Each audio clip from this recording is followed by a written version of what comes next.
Саламатсыңарбы балдар? Менин маанайым эң сонун. Силерге да жагымдуу маанай каалайм. Жаныңарда отурган ата-энеңерге, бир туугандарга да жагымдуу маанай тартуулагыла.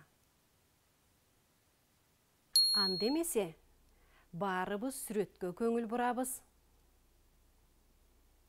Жакшылап ойлонобуз. Сүрөттөн эмнени байкадыңар?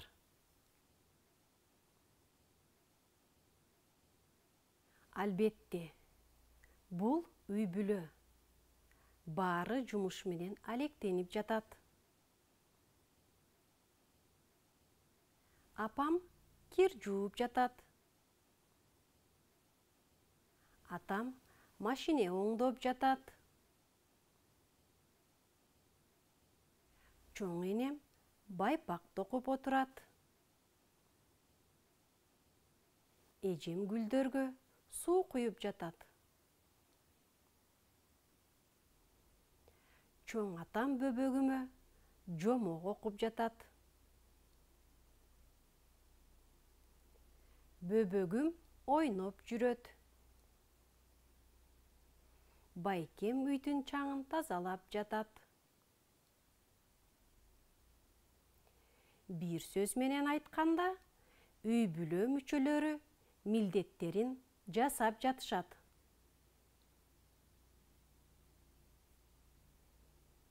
Демек, бүгүнкү биздин өтө турган темабыз үй бүлө мүчөлөрүнүн милдеттери.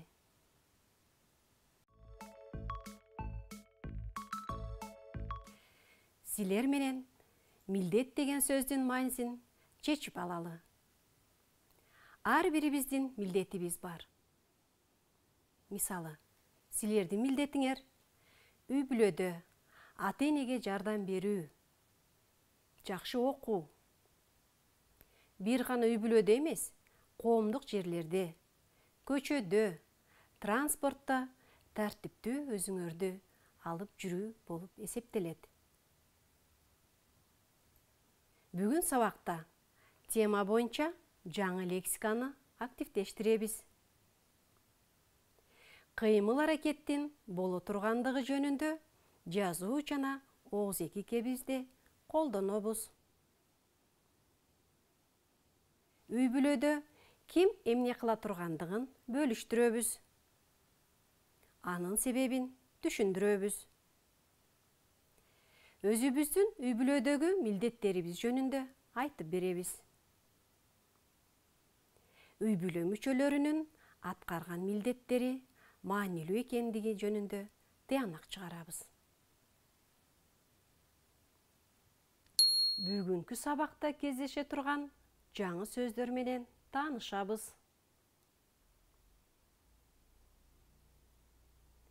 Милдетим, милдетим. Чаңды сүртөт, чаңды сүртөт. Таштанды, таштанды. Суу куят, суу куят. Жалкоо, жалкоо. Жалкоо, жалкоо. Жалкоо бала. Суу куят, суу куят. Кыз гүлдөргө суу куят. Таштанды, таштанды. Таштанды чыгарат. Чаң сүртөт. Эжем чаң сүртөт. Бүгүн үйдө кандай милдет аткардыңар? Үлгүгө таянып, класстерди толтургула.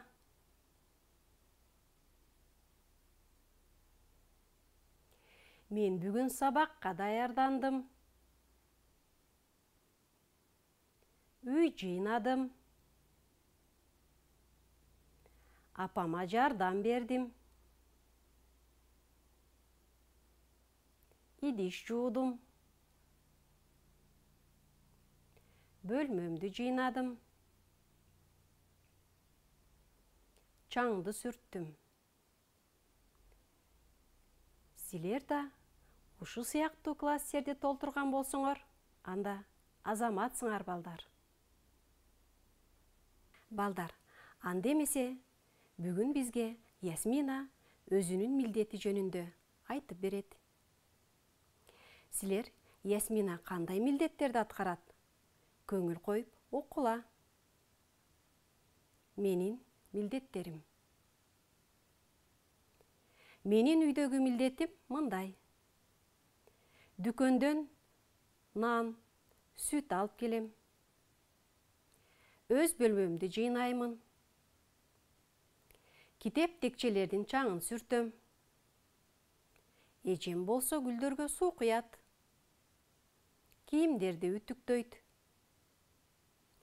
Байкем таштандыларды чыгарат. Иним оюнчуктарын жыйнайт. Кээде жалкоолонуп жыйнабай коет. Атам менен апам жумуштан келгенде жылмайып тосуп алабыз. Апам тамак жасаганда эжем экөөбүз жардам беребиз. Атам короодогу иштерди жасайт. Силерге тапшырма. Сүйлөмдөрдү толуктап жазгыла. Колдонулуучу сөздөрдү пайдалангыла.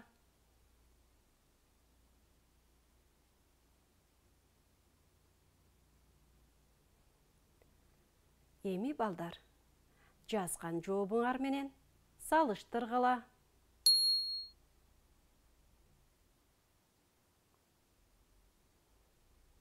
Мен өз бөлмөмдү жыйнаймын.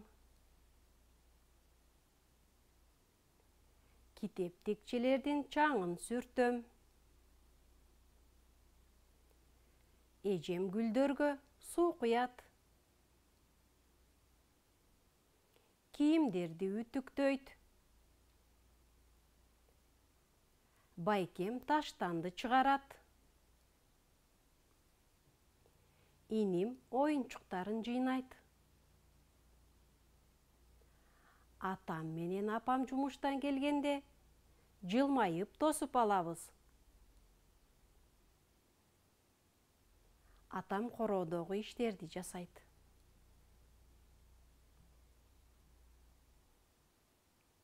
Биринчи тапшырма. Эми балдар, текстти көңүл коюп уккан болсоңор, текстке таянып, таблицаны толтургула. Ким эмне кылат? Ясмина нан, сүт алып келет. Бөлмөнү жыйнайт. Чаңды сүртөт. Эжеси кийимдерди үтүктөйт. Гүлдөргө суу куят. Байкеси таштандыларды чыгарат. Иниси оюнчуктарды жыйнайт. Апасы тамак жасайт. Атасы короодогу иштерди жасайт. Балдар, кийинки тапшырманы аткарабыз. Сүрөткө карап, үй бүлө мүчөлөрүнүн милдеттерин бөлүштүргүлө.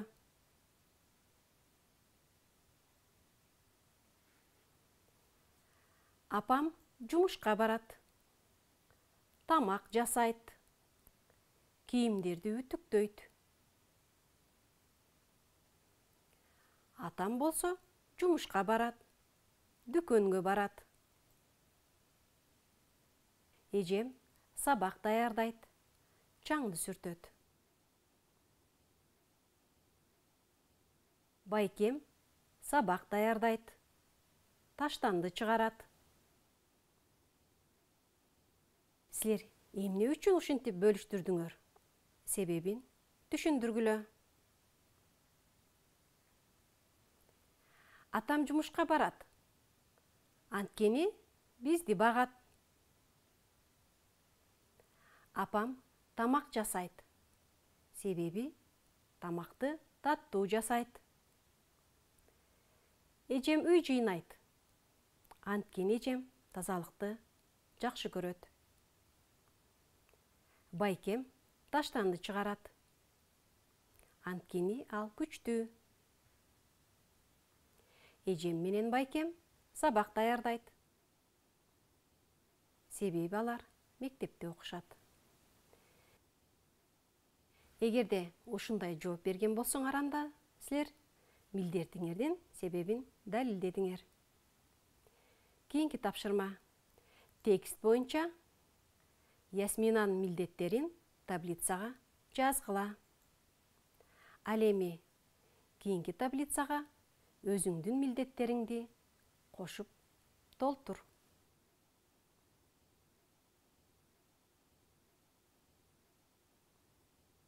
Ясмина дүкөндөн нан, сүт алып келет. Ал эми сенин оюң боюнча дүкөндөн нанды, сүттү апаң алып келет. Ясмина өз бөлмөсүн жыйнайт. Сенин оюң боюнча мен дагы өз бөлмөмдү жыйнайм деп ойлойсуң. Ясмина китеп текчелердин чаңын сүртөт. Сенин оюң боюнча текчелердин чаңын эжең сүртөт. Ясмина апасына жардам берет. Азаматсың, сен дагы апама жардам берем деп ойлойсуң. Балдар, силерге суроо. Үйдө милдеттериңерди аткаруу үчүн эмнелер жардамга келет?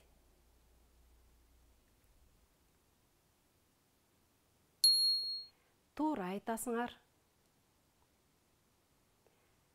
Үйдө өз милдеттерибизди аткаруу үчүн төмөнкүдөй каражаттар керек болот.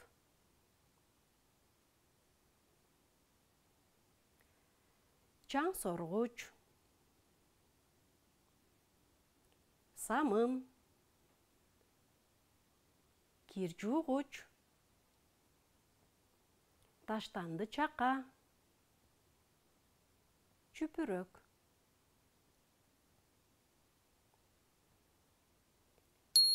Балдар, силер досуңардын үйүнө келдиңер. Бөлмөнү жыйнаганга жардам бергиле. Эмеректерди өз ордуна коюп, ал буюмдардын кайда турарын берилген сүрөттөрдү пайдаланып жазгыла. Үлгүгө таянгыла, балдар.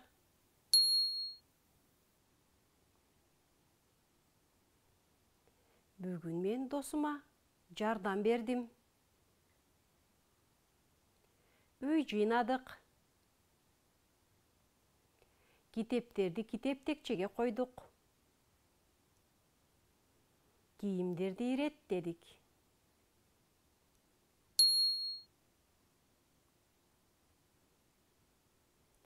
Азаматсыңар, балдар. Силер досуңарга жардам бердиңер. Кийинки тапшырма.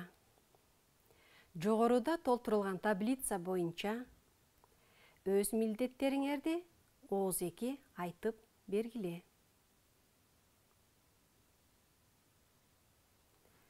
Балдар, азыр силер менен оюн ойнойбуз. Ясминанын эртеңки күнгө жазган өз милдеттеринин планы менен таанышкыла. Ясмина кандай пландарды түздү? Келгиле карап көрөлү. Эртең бөлмөмдү жыйнаймын. Бөбөгүмдү караймын. Сабагымды даярдаймын. Классташтарым менен ойноймун. Апама жардам беремин. Балдар, эртеңки күнү аткара турган милдеттериңердин планын түзгүлө.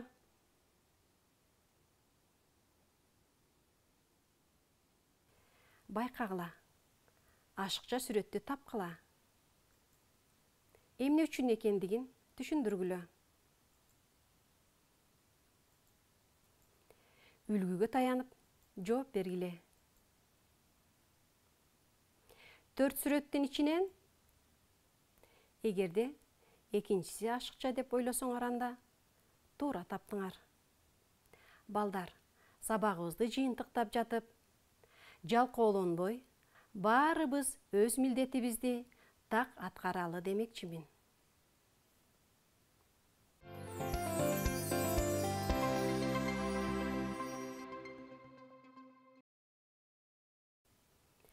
Сабак боюнча төмөнкү суроолорго жооп бергиле. Өзүңөрдү баалагыла. Мен үчүн сабак кызыктуу болду. Себеби? Мен эмнелерди түшүндүм? Мен сабакта эмне кылдым? Менде суроолор бар. Ушуну менен балдар, сабагыбыз аяктады. Көрүшкөнчө, сак саламатта тургула.